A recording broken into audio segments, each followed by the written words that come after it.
പറഞ്ഞില്ലേ ഇവിടെ നടക്കുന്ന കാര്യങ്ങളൊന്നും ശ്രദ്ധിക്കരുത്. ശ്രദ്ധിച്ച് നമുക്കെന്നെ ദോഷം. അപ്പോ പോ.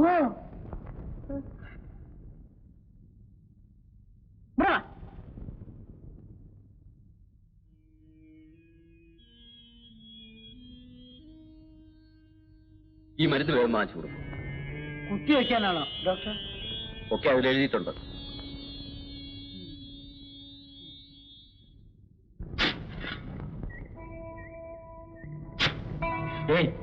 എന്തിനാ കുഴിക്കുന്നത്? എന്തിനാ കുഴിക്കുന്നത്? സംസാരിക്കില്ല, പൊട്ടനാ. നീ കൂട്ട് വാ. നിനക്ക് ഇംഗ്ലീഷ് വായിക്കാൻ അറിയാവോ? ഇല്ല. ഞാൻ ധാരെ കൊണ്ടൊന്ന് വായിപ്പിക്കുന്നത്. എന്താ ഇത്? ഡോക്ടർ ശാന്തി കുഞ്ഞിന് എഴുതുന്ന മരുന്നാ. എനിക്കൊരു സംശയം, വിഷാണോ? പോയിസൺ. എന്തിനാ വിഷം? കുത്തിവെച്ച് കൊല്ലാൻ. എങ്കിലും സ്വത്ത് അവർക്ക് കിട്ടൂ. ഞാനൊന്നും പറഞ്ഞില്ലേ? ഞാനോ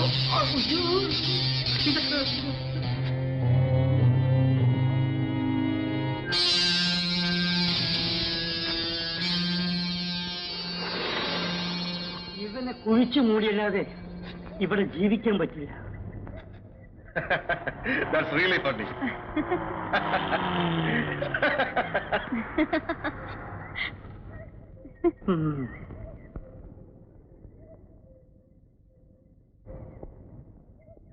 വന്ന് ഇനി രണ്ടുപേരും കുടിച്ചു കൂത്താണ്.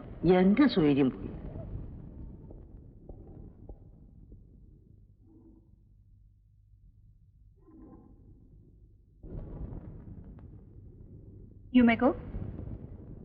ജയന്തി, ഇത്രയും കാലമായിട്ട് നിങ്ങൾക്ക് എന്നെയും എനിക്ക് നിങ്ങളെയും മനസ്സിലാക്കാൻ കഴിഞ്ഞില്ലല്ലോ. അതാണ് നല്ലത്. ഞാൻ പ്ലീസ് ഗോ ഔട്ട്.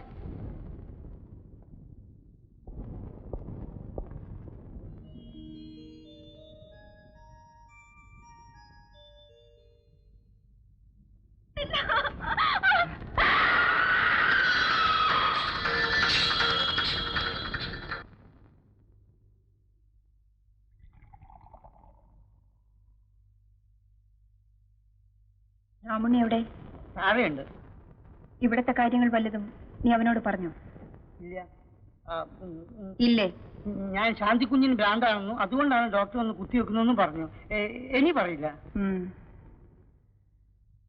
വേലയിൽ എനിക്ക് വിശ്വാസമാണ്. പക്ഷെ രാജഗോപാലിന് നിന്നെ കുറിച്ച് സംശയങ്ങളുണ്ട്. പുറത്തു പറയാൻ പാടില്ലാത്ത പല രഹസ്യങ്ങളും അറിയുന്നവനാണ് നീ. അത് വെളിപ്പെടുത്തിയാൽ പിന്നെ വേലയെ രക്ഷിക്കാൻ എനിക്ക് പോലും കഴിയില്ല. സൂക്ഷിച്ചോളൂ. വേലയും പൊയ്ക്കോളൂ. എന്താ? ഇന്നും നാട്ടിൽ നിന്ന് എടുത്തിട്ടുണ്ടായിരുന്നു. അമ്മാവിന്റെ കല്യാണക്കാര്യമായിരിക്കും. ഇനി താമസിച്ചാൽ പറ്റില്ലെന്നാണ് അമ്മാവിന്റെ എഴുത്ത്. എന്നാൽ ഉടനെ പുറപ്പെട്ടോളൂ. ഉറപ്പണ്ണല്ലേ വധു? അമ്മാവിന്റെ മകളാ.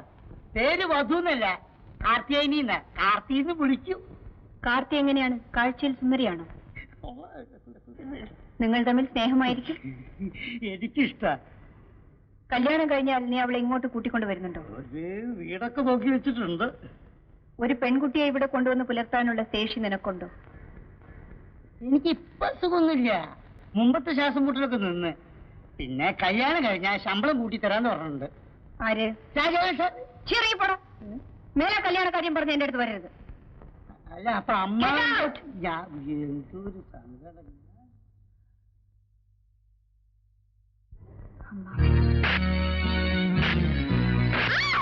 ഈ തറവാട് ദുഃഖമുണ്ടാക്കാൻ ശ്രമിച്ച അസത്തെ നിലനിൽ കൊല്ലും. ഇനിയും ഇത് ആവർത്തിച്ചാൽ എനിക്കിങ്ങനെ ഒരു പെങ്ങളും അനന്തരവും ഇല്ലെന്ന് ഞാൻ കരുതും. ഈ വീട്ടിൽ നിന്ന് രണ്ടിനെയും അടിച്ചു പടിയിറക്കി പിണ്ണം വയ്ക്കും. എന്റെ പൊന്നുമോളെ, നിനക്ക് എന്തു പറ്റി? നീ പഠിപ്പുള്ളവളാണ്. ഈ തറവാട്ടിലെ പെണ്ണുങ്ങൾ തനിച്ച് പുറത്തിറങ്ങാറില്ല. അന്യപുരുഷന്മാരുടെ മുഖം കാണാറില്ല.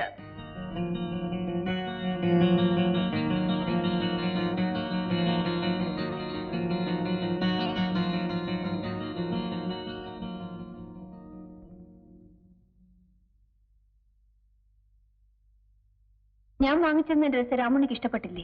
എനിക്ക് വേണ്ട. ഈ വേഷത്തിൽ എന്റെ കൂടെ ജോലി ചെയ്യാൻ പറ്റില്ല. എനിക്ക് നിങ്ങളുടെ ജോലി വേണ്ട. ഞാൻ പോകുന്നു. ഓഹോ, യാത്ര ചോദിക്കാൻ വന്നാണല്ലേ? നാട്ടിലേക്കായിരിക്കും. അമ്മുവിനെ കാണാൻ. അതോ ശ്രീദേവി കുഞ്ഞമ്മയോ? അത് നിങ്ങൾ അറിയണ്ട. അറിയാം. നീ ആരാണെന്നും എന്തിനാണ് നാട് വിട്ട് ഓടിപ്പോന്നെന്നും എനിക്കറിയാം. എന്നിട്ടും ഞാൻ നിന്നെ സഹായിക്കാൻ തയ്യാറായി. എനിക്ക് നിങ്ങളുടെ സഹായം ആവശ്യമില്ല. ശരി, രാമുണ്ണിക്ക് ഇഷ്ടമില്ലെങ്കിൽ പൊയ്ക്കോളൂ. പക്ഷേ പോകുന്നതിന് മുമ്പ് എനിക്കൊരു അപേക്ഷയുണ്ട്.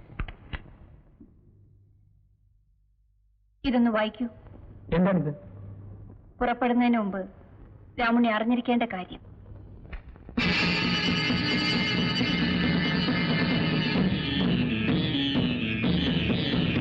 ഇല്ല, കളവാണിത്. ഇതിലെഴുതിയിരിക്കുന്ന മുഴുവൻ കളവാണ്. പച്ചക്കള്ളം. രാമുണ്ണി, ഞാനൊരു കുറ്റവും ചെയ്തിട്ടില്ല.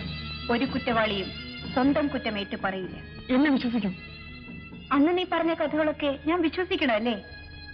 ജയന്തി ഇത്ര വിഡ്ഢിയാണെന്നാണോ നീ കരുതിയത്? ഇപ്പോഴെങ്കിലും സത്യം പറയൂ. ഭയപ്പെടണ്ട. നീ ചെയ്ത കുറ്റം എത്ര വലുതാണെങ്കിലും നിന്നെ രക്ഷിക്കാൻ എനിക്ക് കഴിയും. പറയൂ, ശ്രീദേവി കുഞ്ഞമ്മയാണോ നിന്നെ വീട്ടിൽ നിന്ന് ഇറക്കി വിട്ടത്? അല്ല.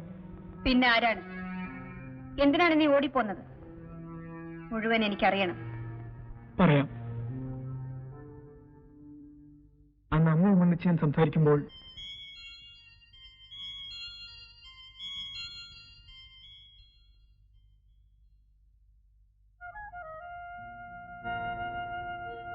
രാമുണ്ണി ഇത്ര കുസൃതിയാണെന്ന് ഞാൻ അറിഞ്ഞില്ല. എന്നാൽ ഇത് കൊള്ളില്ല കേട്ടോ. പ്രായം തികഞ്ഞ പെണ്ണുമായി ഇങ്ങനെ കൂടിക്കഴിഞ്ഞാൽ അത് അപകടമാണ്. അതിന്റെ ദോഷം നിനക്കാ. മനസ്സിലായോ? ഇപ്രാവശ്യം ഞാനിത് മറച്ചു വയ്ക്കാം. ഇനി ഇത് ആവർത്തിക്കരുത്.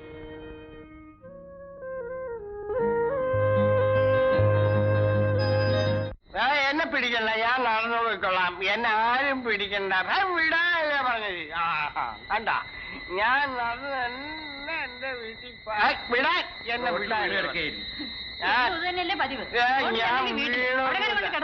പതുക്കെ പതുക്കെ അല്ലേ വീണു. ഇവിടെ വീഴും.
രാമണി, നീ എന്താണ് അവിടെ കയറിയിരിക്കുന്നത്?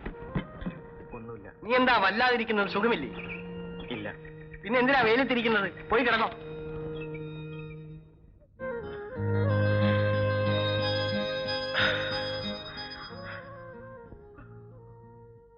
വേണ്ട, ഇത് പാവമാണ്. അല്ല രാമുണ്ണി, പാപമോക്ഷമാണ്. 12 വർഷമായി എന്റെ കല്യാണം കഴിഞ്ഞിട്ട് എന്റെ അമ്മ ഇന്നും വഴിപാട് നേരുന്നു. എന്തിനാണെന്നോ? എനിക്കൊരു കുഞ്ഞുണ്ടായി കാണാൻ. രാമുണ്ണിക്ക് എന്നെ ഇഷ്ടമല്ലേ? എനിക്ക് പേടിയാവുന്നു. പേടിക്കണ്ട, അദ്ദേഹം ഇപ്പൊ വരില്ല. വാതിൽ തുറക്കാൻ.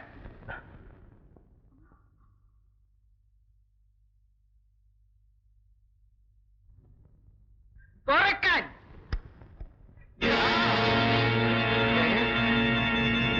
എടീ, ഇല്ല, ഞാൻ കൊന്നിട്ടില്ല. പതുക്കെ. ഈ വീട്ടിലെ ചുവരുകൾക്ക് പോലും ചെവിയുണ്ട്. ഞാൻ അവരെ കൊന്നിട്ടില്ല. അതെനിക്കറിയില്ല. പക്ഷെ പോലീസ് അന്വേഷിക്കുന്നത് നിന്നെയാണ്. ശ്രീദേവി കുഞ്ഞ് വെട്ടിക്കൊന്ന നാട് വിട്ട രാമുണ്ണിയെ വായിച്ചില്ലേ? കളവാണ്, അതിനെഴുതിയിരിക്കുന്ന കളവാണ്. സത്യമായാലും രാമുണ്ണി ഭയപ്പെടണ്ട. ഈ വീട്ടിൽ നീ എന്നും സുരക്ഷിതനായിരിക്കും. ഈ ഉടുപ്പുകൾ മാറാമോ? പുറത്തു പോയാൽ നിനക്ക് രക്ഷപ്പെടാൻ കഴിയില്ല. എന്താണ് ആലോചിക്കുന്നത്? ഒരു കൊലയല്ലേ ചെയ്തിട്ടുണ്ട്. ഞാൻ സാരമില്ല, ഇനി സൂക്ഷിച്ചാൽ മതി. ഒന്നിലധികം കൊല ചെയ്തവർ എന്നോടൊന്നിച്ച് ജോലി ചെയ്യുന്നുണ്ട്. ആ കൂട്ടത്തിൽ നീ ഇവിടെ നിന്നോളൂ. എന്ത് തീരുമാനിച്ചു? നിൽക്കാം. എങ്കിൽ നാളെ തൊട്ട് ഡ്രൈവിംഗ് പഠിച്ചോളൂ. വീരയനോട് ഞാൻ പറഞ്ഞിട്ടുണ്ട്.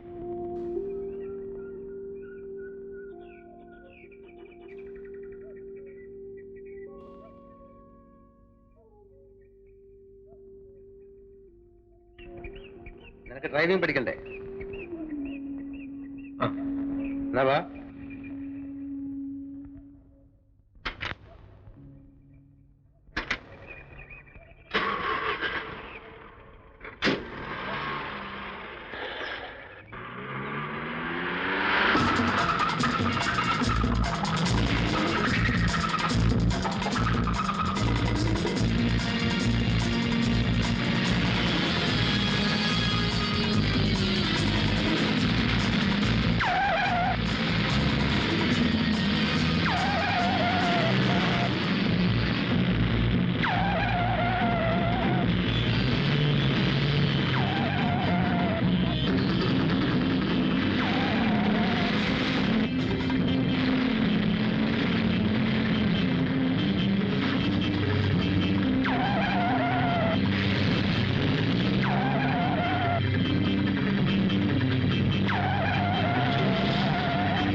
ഇപ്പൊ എന്ത് പറയുന്നു?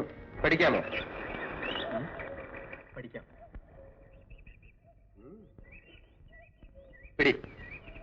ലെഫ്റ്റ് ഓടി.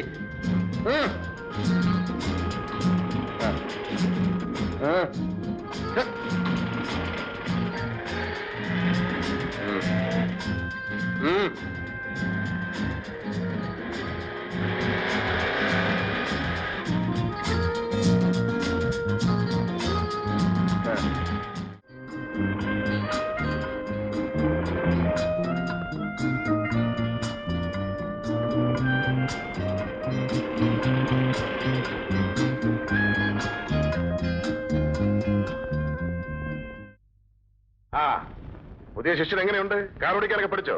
ഞാൻ ഉദ്ദേശിച്ചാലും കൂടുതൽ വേഗം പഠിച്ചു. ഓ, അപ്പൊ ഒരാൾ പിടിക്കനാണല്ലേ. വിനയൻ, നീ ഒരു വിഡ്ഢിയാകരുത്. ആയതുകൊണ്ടാണല്ലോ നിങ്ങൾ പറഞ്ഞ ജോലിയെല്ലാം ഞാൻ ചെയ്തത്. കൂട്ടത്തിൽ അവനെ ഡ്രൈവിംഗ് പഠിപ്പിച്ചതോട് പറയൂ. അതിന്റെ ഫലം എന്താണെന്ന് നിനക്കറിയാമോ? നാളെ അവൾ നിന്നെ ആ വീട്ടിൽ നിന്ന് പുറത്താക്കും. നിനക്ക് ഇതിന്റെ ജോലി നഷ്ടപ്പെടും. ജോലി മുമ്പ് പറഞ്ഞല്ല, ഓർമ്മയുണ്ടല്ലോ. എസ്റ്റേറ്റിൽ സൂപ്പറുണ്ടാക്കാം, കമ്പനിയിൽ ഷെയർ തരാം, അതുപോലെ എന്തെല്ലാം. എന്നിട്ടിപ്പോ എനിക്കൊരു ഡ്രൈവറുടെ ജോലി നഷ്ടപ്പെടുന്നതിൽ നിങ്ങൾക്ക് സങ്കടമുണ്ടല്ലേ? വീരയൻ, ഞാനൊന്നും മറന്നിട്ടില്ല. എന്നാൽ ജോലി തീരുന്നതിന് മുമ്പ് കൂലി ചോദിക്കരുത്. ആ ശാന്തി ഇപ്പോഴും ജീവിച്ചിരിക്കുന്നു. ഒരു നിമിഷം കൊണ്ട് തീർക്കാനുള്ള കാര്യമേ ഉണ്ടായിരുന്നുള്ളൂ. ജയന്തിയാണ് എല്ലാം തെറ്റിച്ചത്. അവരുടെ പ്ലാനുകൾ എന്താണെന്ന് ആർക്കറിയാം? അത് ശ്രദ്ധിക്കാൻ നീ എവിടെ വേണം. ഇല്ലെങ്കിൽ നാം ഉദ്ദേശിച്ച കാര്യങ്ങളൊന്നും നടക്കില്ല. വീരയ്യന് മനസ്സിലായോ? എന്തായാലും നീ ആ ജോലി നഷ്ടപ്പെടുത്തരുത്. പൊയ്ക്കോളൂ.